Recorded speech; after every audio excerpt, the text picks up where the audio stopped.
The federal Andhra Pradesh ఛానల్కి స్వాగతం. ఆంధ్రప్రదేశ్ రాజధాని నగర నిర్మాణ పనుల పునఃప్రారంభోత్సవ కార్యక్రమం ఘనంగా జరిగింది. ప్రధానమంత్రి నరేంద్ర మోదీ చేతుల మీదుగా రాజధాని పనులు మళ్ళీ మొదలయ్యాయి. ప్రధానమంత్రి, ముఖ్యమంత్రి చంద్రబాబు, ఉప ముఖ్యమంత్రి పవన్ కళ్యాణ్ సహా అనేక మంది నేతలు ఈ కార్యక్రమంలో పాల్గొన్నారు. భారీగా జన సమీకరణ చేశారు. రాష్ట్రం నలుమూలల నుంచి లక్షలాది మంది జనం తరలి వచ్చారు. భారీగా జనం తరలి రావడంతో అనేక చోట్ల ట్రాఫిక్ జామ్ కూడా అయింది. చివరకు ఇప్పుడిప్పుడే ఆ వాహనాలన్నీ తరలి వెళుతున్నటువంటి దృశ్యాలు కూడా ఇప్పుడు మనం చూస్తూ ఉండొచ్చు. వీళ్ళంతా భారీ ఆశలతో అమరావతి నగర నిర్మాణ పనుల పునఃప్రారంభోత్సవం కోసం తరలి వచ్చారు. అయితే ఈ కార్యక్రమంలో ప్రధానమంత్రి సుదీర్ఘ ప్రసంగం చేసినప్పటికీ రాజధాని నగర నిర్మాణ పనులకు సంబంధించి కేంద్రం నుంచి అందించేటువంటి సహాయం మీద స్పష్టత ఇవ్వలేదు.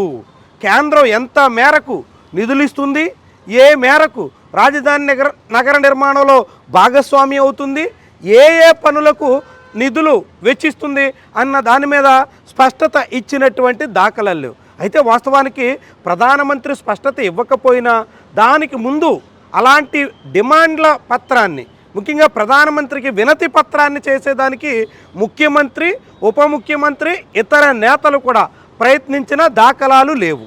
దాంతో రాజధాని నగరానికి గతంలో కేవలం మట్టి నీళ్లు తీసుకొస్తే ఈసారి పవన్ కళ్యాణ్ చేతిలో చాక్లెట్ పెట్టి సరిపెట్టేశారా అనేటువంటి ప్రశ్నలు ఇప్పుడు ఉదయిస్తున్నాయి. అయితే డబుల్ ఇంజిన్ సర్కార్ ద్వారా రాబోయే 3 ఏళ్లలోనే రాజధాని నగర నిర్మాణం ఒక రూపు దాల్చబోతుంది. ఆ తర్వాత ఆంధ్రప్రదేశ్ జీడిపి చాలా ఎక్కువగా ఉండబోతుంది. అది ఎంత ఉంటుందో నేను ఊహించగలను అంటూ ప్రధానమంత్రి చేసినటువంటి కామెంట్స్ ఆసక్తికరంగా ఉన్నాయి. దాంతోపాటుగా రాజధాని నగర నిర్మాణంలో అనేక రకాల ఏఐ కానీ, టెక్నాలజీ కానీ, ఇతర అనేక రకాల ఆధునికతంతా పూర్తిగా సంతరించుకునేలాగా చంద్రబాబు ప్రయత్నం చేస్తున్నారు అంటూ ప్రధానమంత్రి కొనియాడారు.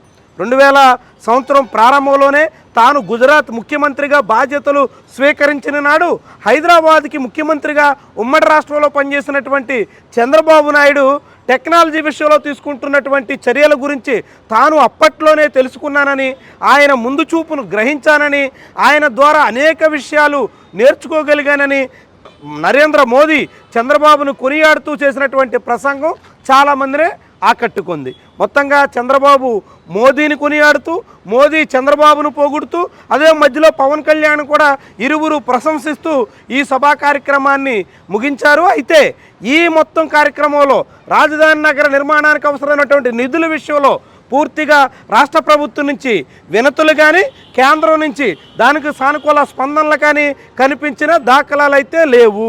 మొత్తంగా రాజధాని నగర నిర్మాణ పనుల పునఃప్రారంభ కార్యక్రమం అత్యంత ఘనంగానే జరిగిందని చెప్పొచ్చు. తొలుత తిరువనంతపురం నుంచి ప్రత్యేక విమానంలో గన్నవరం విమానాశ్రయానికి చేరుకున్నటువంటి ప్రధానమంత్రి నేరుగా హెలికాప్టర్లో వెలగపూడి సెక్రటేరియట్ సమీపంలో దిగారు. అక్కడి నుంచి నేరుగా సభా ప్రాంగణానికి చేరుకున్న తర్వాత ఆయన సభా ప్రాంగణంలోనే రాష్ట్రంలో వ్యాప్తంగా వివిధ ప్రాంతాల్లో చేపట్టినటువంటి పనులకు ప్రారంభోత్సవ శంకుస్థాపన కార్యక్రమాలు నిర్వహించారు. దాదాపు 1,00,000 కోట్ల రూపాయల విలువైనటువంటి పనులు ప్రధానమంత్రి చేతుల మీదుగా ప్రారంభం కానీ, శంకుస్థాపన కానీ జరిగాయి. ఈ కార్యక్రమాలన్నింట మంత్రి నారాయణ, నారా లోకేష్, కేంద్ర మంత్రులు భూపతిరాజు శ్రీనివాస్ వర్మ, అదేవిధంగా కింజరాపు రామ్మోహన్ నాయుడు, పెమ్మసాని చంద్రశేఖర్ సహా అనేక మంది నేతలు పాల్గొన్నారు. మొత్తంగా కార్యక్రమం విజయవంతంగా సాగడంతో రాష్ట్ర ప్రభుత్వ పెద్దలు సంతృప్తిగా కనిపిస్తున్నారు.